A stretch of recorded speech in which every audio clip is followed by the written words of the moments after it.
Beberapa orang kemudian berkumpul di sebuah sekolah kedokteran bernama Sekolah Stovia. Digagas oleh seseorang bernama Dr. Wahidin Sudirohusodo, Dr. Sutomo, kemudian mereka bersepakat untuk bersehati. Bapak Ibu, 100 tahun lebih yang lalu, orang-orang yang ada di foto ini, kemudian mereka bersepakat untuk bersehati, melakukan dan mengerjakan sesuatu. Mereka mulanya bergerak dalam bidang pendidikan, bagaimana supaya lebih banyak kaum terpelajar di Indonesia. Tetapi kemudian gerakan ini juga menyasar bagian sosial, bagian buruh, budaya, dan terakhir tujuan dari mereka bersepakat dan bersehati itu adalah mereka memperjuangkan kemerdekaan Indonesia. Bapak Ibu yang terkasih dalam Tuhan, saya tidak tahu apakah Bapak Ibu suka pelajaran sejarah Indonesia. Bapak Ibu, itu dimulai dari satu sikap bersehati. Kita sering sekali ya mendengar istilah bersehati.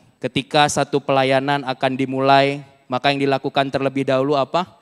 Yang dilakukan terlebih dahulu adalah berkumpul. Tim pelayanan kumpul. Untuk apa? Untuk bersehati. Ketika seorang pria menyukai seorang wanita, kemudian mereka saling bertemu dan akhirnya bersehati untuk kemudian melakukan hubungan dalam relasi yang mungkin lebih intim. Bapak Ibu yang terkasih di dalam Tuhan, gambaran dari apa yang terjadi tahun 1908 itu adalah gambaran nyata dari konsep sehati itu. Kita semua tahu apa yang diperjuangkan oleh tokoh-tokoh ini kemudian membuahkan hasil. Tidak langsung Bapak Ibu, tidak, tetapi kemudian itu baru terjadi berpuluh-puluh tahun kemudian ketika 17 Agustus 1945 akhirnya Indonesia merdeka. Tapi itu dimulai dari sehati. Yang jadi pertanyaan dalam benak saya adalah, emangnya selama ini tidak sehati? Bapak Ibu, kita tahu ya, kita ini adalah buah-buah dari penginjilan. Kita ini hadir di sini adalah buah-buah dari orang-orang yang kemudian menginjili kita.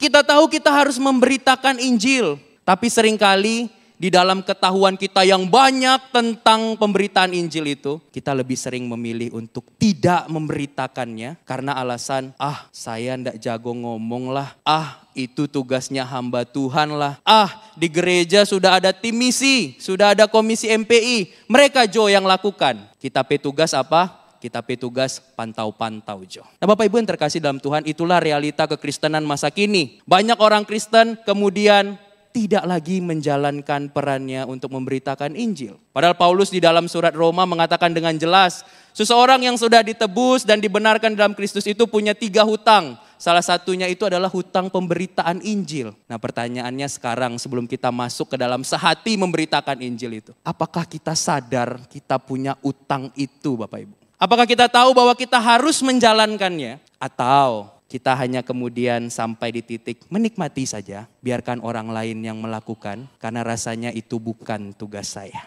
Sehati memberitakan Injil. Muncul sebuah kesehatian Bapak Ibu di antara para murid Yesus dan orang-orang banyak yang ikut Yesus pada saat itu, di mana kemudian mereka bersehati. Petrus, Yohanes, para murid dan orang-orang yang mengikut Yesus pada saat itu kemudian mengambil satu sikap untuk bersehati. Mereka tahu mereka telah ditebus, mereka bersyukur untuk itu, mereka menerima Injil itu dengan penuh sukacita dan mereka tahu ini harus dikabarkan, tidak hanya berhenti sampai di mereka. Maka kemudian yang mereka lakukan adalah mereka bersehati untuk memberitakannya Bapak Ibu.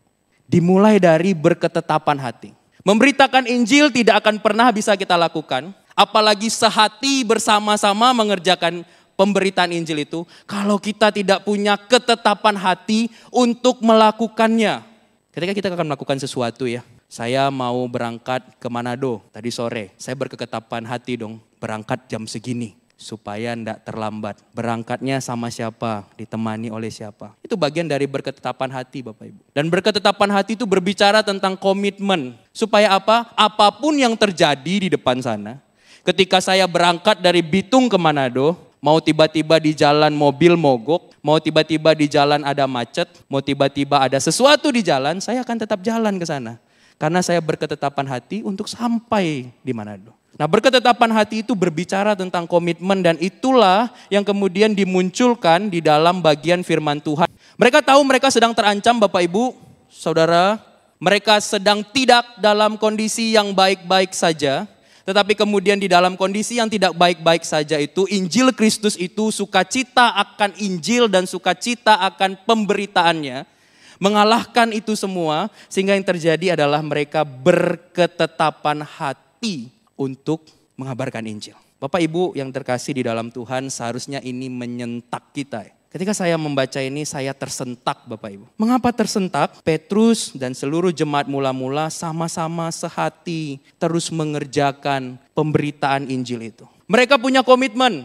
Sejak Pentakosta Tuhan suruh mereka kabarkan Injil. Tadi kita baca ya, Kisah Para Rasul 1 ayat 8 itu. Saya rasa kita semua hafal itu Bapak Ibu. Tapi kita lupa untuk melakukan bagian saksi-saksinya. Kita suka menerima kuasa, kita tahu Roh Kudus tercurah bagi kita, tapi masalah berbagi dan kemudian menjadi saksi, seringkali kita 2 kali memikirkannya.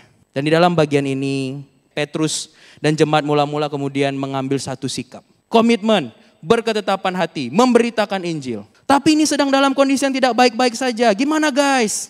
Semuanya bilang, lanjutkan pemberitaan Injil. Dan itulah yang terjadi Bapak Ibu. Mengapa saya tadi mengatakan ini seharusnya menyentak kita? Menyentak kita dalam arti kata di ayat 27, kemudian kita tahu bahwa upaya pemberitaan Injil itu mengalami pertentangan dan mengalami kendala. Herodes ada di sana, Pilatus ada di sana, suku-suku bangsa lain ada di sana, suku-suku bangsa Israel sendiri bahkan melawan Yesus dan pemberitaan Injilnya. Lalu apakah mereka kendor Bapak Ibu? Tidak. Apakah mereka menjadi lemah? Tidak. Kempes enggak semangatnya? Tidak. Justru yang terjadi adalah mereka tetap melakukannya, meskipun ada tantangan eksternal sekalipun, mereka tetap berjalan memberitakan Injil. Inilah yang saya sebut sebagai berketetapan atau berkomitmen. Sekarang kita berhenti sejenak di sini, saudara-saudara. Apakah kita masih punya sukacita Injil itu? Apakah kita masih punya sukacita pemberitaan Injil itu? Apakah kita berketetapan hati untuk tetap memberitakan Injil itu? Meskipun ada tantangan, ada pergumulan yang menjadi kendala bagi kita. Yang namanya berketetapan hati, mau apapun kendalanya, seharusnya tidak menjadi alasan. Mengingat bagian ini saya jadi mengingat apa yang terjadi dan dicatat Alkitab pada 4 orang anak muda Bapak Ibu. Namanya Daniel, Sadrah, Mesak, dan Abednego. Apa yang dikatakan Alkitab tentang mereka? Tetapi kemudian Daniel, Sadrah, Mesak, dan Abednego memutuskan untuk berketetapan hati, tidak menajiskan diri dengan santapan raja. Di tengah dunia yang moralnya rusak, di tengah kehidupan sebagai orang asing yang terbuang, punya kesempatan untuk kemudian tidak hidup seturut dengan kehendak Tuhan. Dan itu jauh lebih baik bagi mereka. Tapi yang mereka lakukan justru mereka berketetapan hati untuk hidup berdasarkan firman Tuhan. Saya mau tetap memberitakan Injil, mau kondisinya apapun. Mau saya masih mahasiswa, mau saya masih pelajar, mau sekarang saya karyawan, mau sekarang saya bos, mau sekarang saya kaya, mau sekarang saya miskin, mau sekarang saya sepertinya hidup terlunta-lunta. Mau saya pegawai negeri sipil, mau saya karyawan swasta, tetap memberitakan Injil. Nah, seringkali masalah profesi menjadi penghalang ya untuk kita memberitakan Injil. Mengapa? Karena takut nanti terjadi apa-apa. Seorang teman pernah sharing kepada saya bilang begini, ya saya tahulah Dev, saya ini hidup oleh anugerah betul. Saya tahulah saya ini buah dari pelayanan penginjilan iya. Saya tahu juga saya harus memberitakan Injil iya. Tapi Tuhan cincailah dalam kasus ini. Saya kan sama Tuhan hopeng katanya. Bapak Ibu, excuse kecil itu Bapak Ibu membuat kita tidak maju kemana-mana. Seakan-akan maju padahal semakin mundur tuh. Kita bisa bernyanyi tadi ya dengan luar biasa. Ceritakanlah kemuliaannya. Pertanyaannya sudahkah kita menceritakan itu? Sebab Tuhan maha besar. Pertanyaannya sudah berapa orang yang kita ceritakan tentang Allah yang maha besar itu? Bapak Ibu mari kita mulai dengan berketetapan hati. Mau ada masalah eksternal, mau ada masalah internal di diri, di keluarga, bahkan di gereja sekalipun. Tuhan panggil kita satu. Pergilah, jadikanlah semua bangsa muridku. Pergi katanya. Tidak pergilah, tapi tunggu dulu. Nanti tunggu kesempatan yang baik lagi. Enggak. Pergi. Dan ladang sudah disiapkan oleh Tuhan Bapak Ibu. Tidak harus menjadi hamba Tuhan untuk kemudian berketetapan hati memberitakan Injil. Tidak harus menjadi seorang pelayan khusus majelis, anggota komisi MPI untuk kemudian kita memberitakan Injil. Mengapa? Paulus mengatakan, celakalah aku jika tidak memberitakan Injil. Bapak Ibu, kita tahu itu ya. Kita tahu kita akan menjadi saksi Tuhan. Kita tahu juga Tuhan panggil kita bersama-sama memberitakan Injil. Tapi pertanyaannya, hanya sampai di tahukah? Atau mari kita berketetapan hati dan ambil action. Mengapa kita harus berketetapan hati mengabarkan Injil, Bapak Ibu? Saya rasa karena ada banyak orang yang menantikan sukacita Injil itu di luar sana. Bapak Ibu coba ingat momen di mana ketika kita percaya Kristus. Sukacitanya itu meluap-luap bukan? Oh, rasanya hidup ini hanya untuk Tuhan. Saya masih ingat ketika saya bertobat 2014 Bapak Ibu. Kelas 2 SMA waktu itu. Oh, begitu habis bertobat itu kemana-mana bawa Alkitab tuh. Ada ketemu orang didoain. Nggak tahu siapa di jalan didoain. Tapi sering berjalannya waktu mulai kendor. Mengapa? Karena mulai sudah Jo, tambah-tambah urusan. Sudah Jo, syukur kalau dia mau terima. Sudah Jo, aduh kita belum belajar teknik penginjilan yang oke. Aduh sudah Jo. So ada komisi misi kok di gereja. Sudah Jo, kita kok pelayanannya di tempat yang lain. Bapak Ibu kata sudah Jo itu membuat kita sekali lagi tidak maju-maju. Jangankan sehati memberitakan Injil, punya sense untuk memberitakan Injil saja tidak. Dan sekali lagi ingat akan hutang kita akan Injil itu. Mengapa kemudian kita harus berketetapan mengabarkan Injil? Karena ada banyak orang yang menantikan sukacita Injil itu di luar sana Bapak Ibu. Keluar dari gereja ini ada banyak mereka yang menantikan sukacita yang sama dengan kita. Makanya Roma pasal 10 ayat 14-15 mengatakan begini. Tetapi bagaimana mereka dapat berseru kepadanya jika mereka tidak percaya kepada dia? Bagaimana mereka dapat percaya kepada dia jika mereka tidak mendengar tentang dia? Bagaimana mereka mendengar tentang dia jika tidak ada yang memberitakan? Dan bagaimana mereka dapat memberitakan jika mereka tidak diutus? Seperti ada tertulis, betapa indahnya kedatangan mereka yang membawa kabar baik. Tapi kemudian orang-orang yang sudah percaya, yang sudah mendapatkan sukacita terlebih dahulu memilih untuk apa? Memilih untuk diam, duduk, tidak mau mengabarkan karena apa? TTU, tambah-tambah urusan. Biar Jo, tim misi yang melakukan itu. Sekali lagi Bapak Ibu, ini melecut saya. Dan seharusnya menyentak kita semua. Ada banyak rekan kerja kita yang belum mengenal Injil. Ada banyak murid-murid kita mungkin di sekolah yang belum mengenal Injil. Ada banyak bahkan saudara-saudara kita yang belum mengenal Injil. Bukanlah sebuah kebetulan kalau kita yang ditempatkan di samping mereka. Tapi pertanyaannya, maukah kita berketetapan hati untuk melakukan itu? Mau ada tantangan, mau ada penderitaan, mau ada penganiayaan, pengusiran, bahkan mati sebagai martir, kata Paulus. Sukacitaku adalah, upahku adalah ketika aku bisa memberitakan Injil. Bapak Ibu yang terkasih di dalam Tuhan, jangan biarkan kenyamanan kita bertahun-tahun menjadi orang percaya. Kemudian membuat kita lemah di dalam pemberitaan.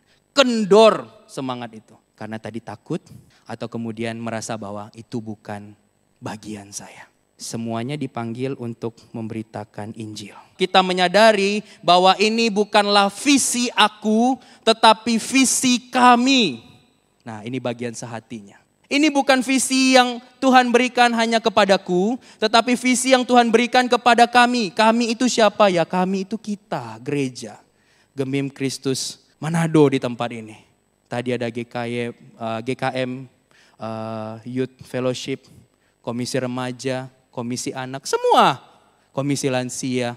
Itu adalah bagian dari visi kami. Dan itulah yang muncul di dalam teks yang tadi kita baca. Awal-awal memang menyebutkan nama Petrus dan Yohanes, tetapi kemudian kita tahu di ayat 25 kata gantinya berganti menjadi kami. Kemudian di ayat yang ke-29 juga muncul lagi kata berikanlah kepada hamba-hambamu ini keberanian untuk memberitakan firman-Mu.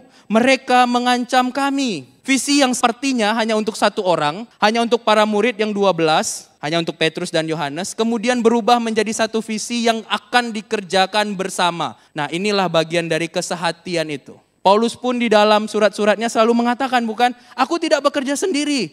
Ada tabib Lukas, ada kemudian Barnabas, ada Silas, ada Timotius. Ini pekerjaan yang dilakukan bersama Bapak Ibu. Sehingga kemudian kita tahu bahwa sehati memberitakan Injil bukanlah hal yang baru di dalam kekristenan. Tetapi hal yang mungkin saja sempat dilupakan. Dan sekarang Tuhan ingin ingatkan bagi kita semua. Jadi kalau kita bertanya siapa tim misi kita? Boleh lihat kiri dan kanan? Itulah tim misi kita. Bukan hanya mereka yang berbagian di dalam komisi MPI. Bukan hanya Bapak Penatuarian yang jadi sahabat misi. Enggak. Semua kita adalah tim kesatuan di dalam Tuhan untuk memberitakan Injil itu. Kita sudah berketetapan, sekarang kita tahu bahwa ini visi bukan visi aku, tetapi visi kami. Mari lakukan itu dengan sungguh Bapak Ibu. Itulah yang dinamakan dengan bersatu. Sehati mengerjakan visinya Tuhan. Sehati mengerjakan apa yang Tuhan percayakan kepada kita. Sehati untuk memberitakan Injil.